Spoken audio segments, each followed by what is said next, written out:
I'd like to talk about a couple of words in English which tend to get misused in Italian.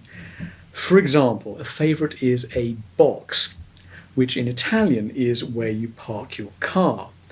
It can also be a part of an article in a magazine, a little section in which you add additional information. We have lots of boxes, as you say, like that in Speak Up.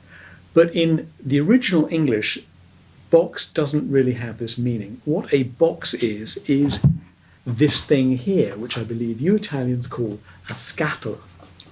The box where you put your car in English tends to be a garage, and a box in a newspaper article or a magazine article we usually call a sidebar, although if you use the word box, the English will probably, or Americans or English speakers will probably understand you.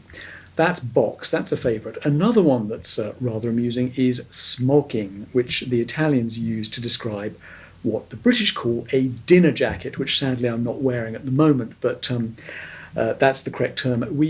They used to talk about a smoking jacket or smoking parties, but that is now rather out of date.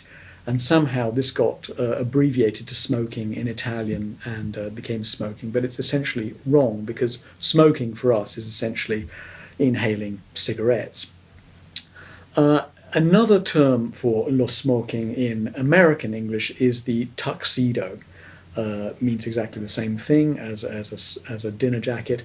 And tuxedo, I believe, was actually the name of a town in upstate New York where people wore this particular style of jacket. I have to confess that I'm not too sure, but just remember, smoking is all about this and not jackets in English.